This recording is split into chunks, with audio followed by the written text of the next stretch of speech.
I love that passage Jamie just read, and I love the back part. Could you put that back part of that one back up there? It was one of my favorites. It was on a walk to Emmaus that I heard this, and I think it was even one of the themes to one of the shirts. I just love that pressing onward. That last part of that, where is that last little bit right there? I do not consider that I have made it my own, but this one thing I do, forgetting what lies behind and straining forward to what lies ahead. I press on towards the goal for the prize, for the heavenly call of God in Jesus Christ. That song, is it In the Secret? That second word, pressing onward. I'd sing it, but y'all don't want to hear that. Pushing every hindrance aside, out of my way. I want to know you more. I love that song. You guys like that song? It was one of my favorites. My wife still loves it to this day. Man, what an exciting time we have. Guess what Wednesday is? Am I in the wrong crowd? What is Wednesday? It's the first day of spring. Well, we're not going to Jeopardy, are we, guys? There's some really cool things. Doug and I kind of talked a little bit about this week, and he shared some stuff with me that's pretty amazing. I don't know how many of you follow the solar calendars or lunar calendars or anything like that, but we've got a couple of things that we practice here. I know in winter solstice, what is winter solstice? The longest night. Right. And the longest night, we usually have a ceremony, because it's around the holiday season and it's a lot of darkness, so we celebrate that.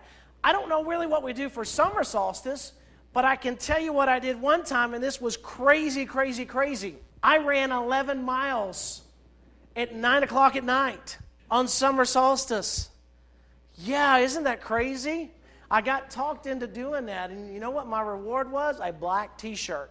July, it's hot, or August, whatever it was, and I get a black T-shirt. Woo! Anyway, so we celebrate that. But something really unique about that is this week, on Wednesday, the lunar calendar instead of the solar calendar is what we use for spring. And this will actually be, what is the word Doug told me it was? Vernal equinox. And for you that don't know what it was, because I had to Google, yes, I did. That is actually when the moon goes over the equator, or the sun. We're going into our spring. Other people's are going into their autumn or their fall. But it actually is an equal part. Day and night are supposed to be the exact amount of time. I thought that was pretty cool. So on spring, we have an equal amount of daylight as we do. Of course, it's going to rain here or something like that, and we'll never be able to tell it. And I'm not going to sit there with a stopwatch and check it out. But anyways, just a little bit of sharing with you. And so what does that mean? What does springtime mean to you guys? Flowers? New life. New life? I got blisters, and I got a thumb right here that got a screw in it yesterday. See, spring around my house or around my parents is we got to start working in the yard and cleaning things up. Summertime has faded long ago, and we've gone through wintertime, and wintertime's that kind of like dead time. I don't want to use that, but it's cold outside. The weather's not great. We don't do anything. The leaves fall off the trees. Nothing looks really great. And then spring comes out, and you start to see new grass, and you want it to look good, and so we have that spring cleaning, right? So yesterday, we gave my property has a big driveway that comes through, and there's mesquite trees that kind of grow over, and we've never really trimmed them. So yesterday, we spent all day trimming mesquite trees, and I have blisters and holes, and I have been stabbed by every thorn that ever existed. But it looks nice. We like it. We just got to finish cleaning up the mess. That's the bad part, right? It's really easy to get excited, and then you get to that part where you got to clean up. So I'm hoping today, and I haven't told them yet, but I'm going to try to talk my son and daughter-in-law to coming out to the house and helping. Yeah, I'm going to cook for them too, because I'm not quite done. I got just a little bit more, but I'm tired of running the chainsaw, and he likes to run power tools and things like that. So I think he would just love that. What do you guys think? Shh, don't tell him. I don't want him to know yet. I'm going to trick him after church. Oh, did I just tell him? I let the cat out of the bag, didn't I? I hate it when I do that. So spring has always been celebrated. Even the Egyptians, and I read this is really neat. The Egyptians set the Sphinx on the pyramids where they actually faced in the perfect direction. So when they had these eclipses, it was actually facing directly up and would actually cross at the exact amount of time, and it would send this supposedly facing and have this direct look into the eclipse. I don't know if they watched it or what they did with it, but it was interesting to read that they set those up. Farmers especially really look forward to springtime because that's when the crops start to grow. In early civilizations, this is when all the winter food was used up, and it was a time of harvest. They were excited. They were excited about going out and restoring the crops, going hunting, going gathering, whatever it was, and replenishing all that they had gone through. So spring is that excitement, that enthusiasm, that hope, that joy. Here is another really neat thing, and I will not take credit for this. Doug did this. He decided, he said, we're going through Lent, and we're talking about the crucifixion. That will be coming up through Easter and everything. He said, but, I've been thinking about spring, and I've been thinking about all these things that happen. And he said, that's when the angel visited Mary, this season. And so he said, I went back and I counted 40 weeks, which should be the normal term for pregnancy. And he said, I came up with an exact date, Wednesday, March 20th. How cool is that? Now, I don't know how his math is, if he added a day here or took a day out, It's Doug. But how neat is that the first day of spring is possibly when the angel visited Mary and she became pregnant with the child we would know later as Jesus. How interesting is that? Spring is full of life. What greater vision of life than seeing a young mother who's pregnant? All the excitement, all the enthusiasm, all the things that she's going to go through that she has no idea, and the family that gets to celebrate together, and the joy of a birth, and knowing that they're going to create a child, whether it's a boy, whether it's a girl, what is he or she going to act like, be like too, what's going to happen in their life, all those amazing things, and I bet you they don't think of any of it. They just sit there and they're amazed at just the fact that they could have a child growing in them, being pregnant. How cool is that? I've always said I would get pregnant if I could. I would be rich. I would be. Think about it. To my knowledge, I don't think it's possible, so if it was, I'm thinking I can make a lot of money. Y'all aren't agreeing with me there? Okay. So that kind of brings me to today. So we've read three amazing passages. First one is Isaiah, when he talks about, today I give you a new thing. And then we read the passage in John. And I want to go back to that just a moment here. I'm going to use my Bible and flip through here. I'm going to go back to John. The story of Mary, different Mary. Okay, that's Philippians. That won't work. I can read that, but you guys won't enjoy that as much. 6 days before Passover, Jesus arrived at Bethany where Lazarus lived, whom Jesus had raised from the dead. Here they are together, getting really ready to celebrate the Passover. And Lazarus is here. This guy was just dead a few weeks ago, right?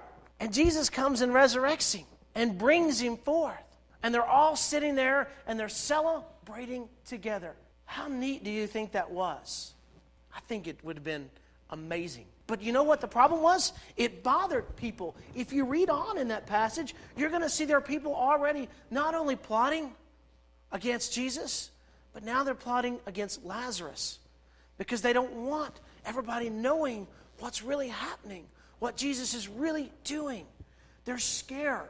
They're scared of something different. They've never seen somebody brought back from the dead. And it's got to be a scary situation. I know if I saw it, I'm not real sure how I would respond because I've seen too many zombie movies, and when they come back, they want to eat you. It's got to be a little nerve-wracking, right? Where would we be without science fiction? So it says in there, it says that Lazarus is reclining at the table when Mary took a pint of pure nard, an expensive perfume, and she poured it on Jesus' feet, and she wiped the feet with her hair. And the house was filled with the fragrance of the perfume. But one of his disciples, Judas Iscariot, who later betrayed him, objected and said, "Why wasn't this perfume sold and the money given to the poor? It was worth a year's of wages." Now, why would Judas, of all people, say that? We could have sold it to the poor. I guess that expression, you can't change a leopard's spots, you think that came to mind with me. Or maybe you can't teach an old dog new tricks. Something like that. And it goes on to say, he did not say this because he cared about the poor, because he himself was a thief. As the keeper of the bag, he used to help himself into what was put into it. So a little bit of it was, I could have made a little money off of that. What's the deal with this? I've been there. I'm guilty of that. Who's not? I mean, there's times when we've said or done something because we had not necessarily a financial gain, but we had a gain of some sort in it, right? Something that would have benefited us that didn't happen, and we just didn't really appreciate it. And then Jesus says this really cool thing. He says, leave her alone. It was intended that she should save this perfume for the day of my burial. You will always have the poor among you, but you will not always have me. Now, interesting question. Was Jesus saying that he was worth more than the poor? What was Jesus saying there? You think he was foretelling of his death when he said, I will not be with you much longer? When I will not always be with you? Here's the other thing that I think Jesus said to him. You can have all the money in the world. You can have all the perfumes you want. But what good are they? You can't take them with you. This was a time when Jesus was trying to explain that there are so many things in this world. And Paul said it best when he said, look at all of my accomplishments. Oh, I got a PhD, a doctorate. I've got, I don't even know what the XL7s, I don't know. I got more letters and titles behind my name than I know what to do with. But he said, none of them do me any good when it comes to what matters most. Paul, what was really cool, and you got to stop and think about where Paul came from. What was Paul's original name? Saul. What did Saul do? He killed Christians. He held the coats for those that stoned Stephen.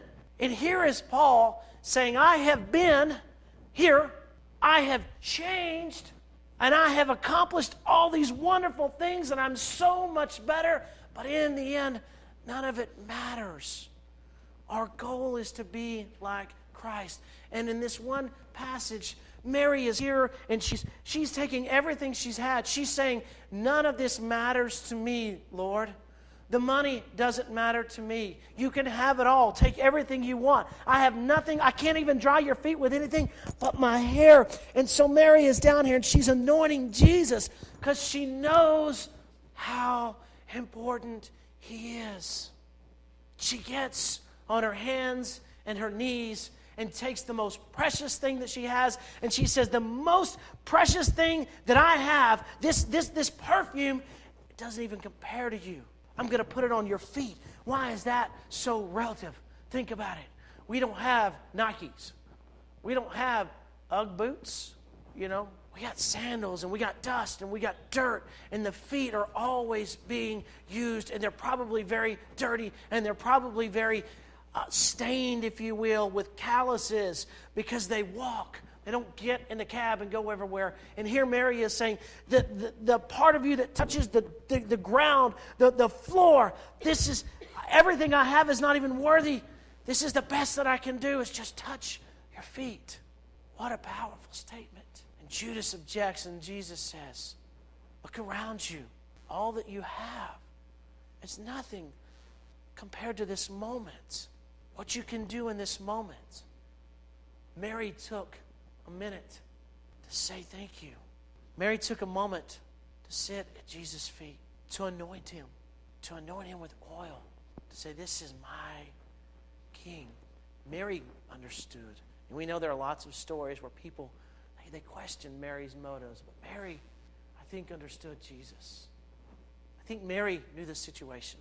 I think that Mary knew that this time was drawing near, because Jesus even begins to speak of it. But what he's telling them is, I have something new for you. Just like in Isaiah, when the passage reads, I have something new for you. Paul goes on to talk about the resurrection of Christ. And he says, if I can just gain that knowledge, that resurrection, if I can just know, a lot of us want to know a lot of things. We want the answers to everything. And Paul comes out and says, you can't have that.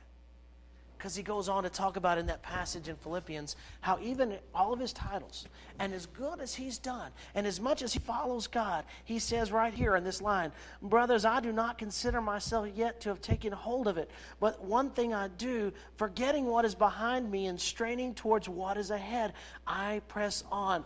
Paul says, I don't have it yet. I haven't got it figured out, but I'm changing. I'm resurrected from what I used to be. Saul is no longer alive in me, but Paul is alive in me. And even the best that Paul has to offer is not anywhere close to what Christ has to offer. He understood giving up himself. He understood making a change. And the thing that I've discovered most of the time is our responses to change. Our responses to a new way. And this had to happen even when they were led out of the desert. And God said, I have a new thing for you. I think there are only 3 responses that you could do to that. And I believe all 3 happened. And I believe that it was probably a very strange thing. And those were, some embraced it. And they ran as fast as they could. Others just said, well, I don't know what's going to happen, and they went with the flow. They didn't dive in head first and go as hard as they could. They kind of just went along, and then there were probably others that were like, I'm pretty comfortable here. I don't know if I want to stretch out. I don't know if I want the change because I don't know. I know what's going to happen. There's going to be bread and water here today. I know that, and I'm cool with bread and water because I'm doing just fine. I've been here 40 years. And here God is going, look. I got something over here better. Yeah, I know what you got. I seen that crazy dude over there. That guy was chasing around something with feathers. I don't know what it was. Do you get the picture? Mary realized something special was happening. Some of the others were caught up in the Passover. Paul realized that God had something new and planned, and it was Jesus Christ. When they were wandering in the desert, when they had an opportunity to reach out and grab a hold of something new, there was probably a little bit of fear. Because to change is to be different. And to be different is not always comfortable. March 20th, there's going to be, if you could go back in time, a young lady who's going to become pregnant with the Spirit of God. How uncomfortable do you think her pregnancy is going to be? She's not married. Wow. The least God makes the greatest. And Paul got that. Paul said, look, I've killed, I've persecuted, but God can use me.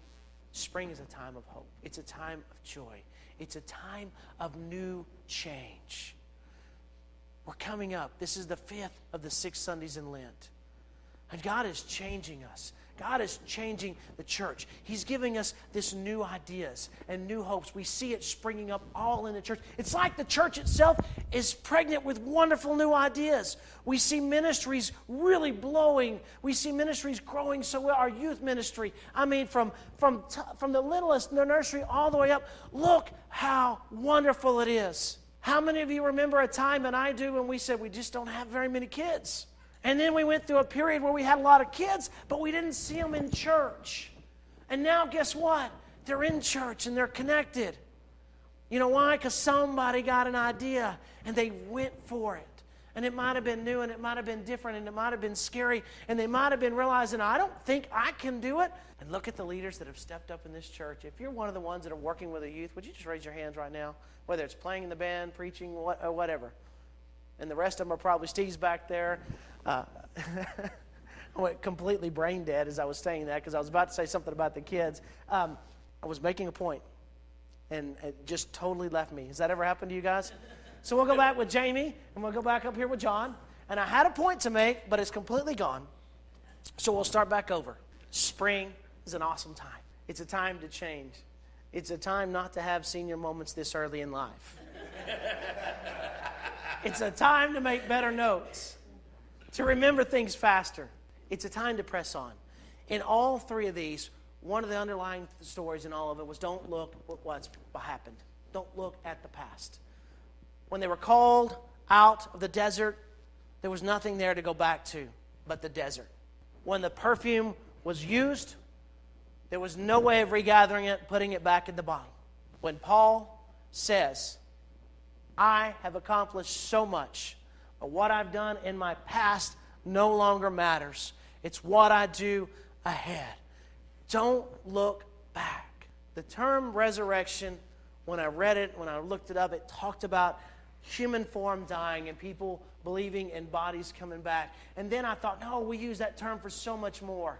It's about making a change from something that was just worthless. And that's what Paul is saying. If you're happy with who you are and you love the letters behind your name or all of your accomplishments and you're that big, that's fine. You can just sit there and enjoy that. But God has so much for you when you can let that die and you become resurrected in Christ. When you get excited about who you can be. What is in front of you. What is behind you no longer matters. It's that pushing forward. Don't let anything get in your way. As I read some of my commentaries, it was one of those times where I actually fit right in with the commentator, because he said it's just like an athlete training. And I thought, ooh, I can do that. You block everything out and you focus on what it takes to get the job done. And that's what Paul did. When Paul was in prison, Paul blocked that out. When Paul was being persecuted, Paul blocked that out. He said, I have nothing I can do. I can only look forward. I cannot look behind. I cannot feel sorry for myself in whatever situation it is. I know that God has something for me, and I'm going to keep pushing no matter what happens. And he said in this passage alone, even if that means I die and I find the resurrected God, I keep moving forward. That's how passionate Paul was. That's what he says to us. And that's why God gave us these new things. And that's why we celebrate the spring and we celebrate Easter, because we see new life. We see new grass. We see new trees. We see hope. We see excitement.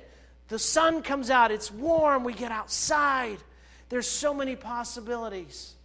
And sometimes we paint the house because we don't like the old house. And we want it to look like a different color. You know what I'm saying? We make changes. And we make changes to move ahead. As we come up on this 5th Sunday and work towards our 6th Sunday in Lent, man, I challenge you, look around at all the exciting things that are happening. How much God is alive and how much the Spirit in this church has changed. Can you remember just a couple years ago we talked about, it just seems like there's this weight. And now it's lifting and it's gone and people are smiling and the pews are filling up and children are running down the hall and it's exciting to be here. I hope you're that excited about it. And I hope you understand that Paul said, keep pushing forward. Because no matter what happens today, you can do all three things through Christ. Amen? Amen. Would you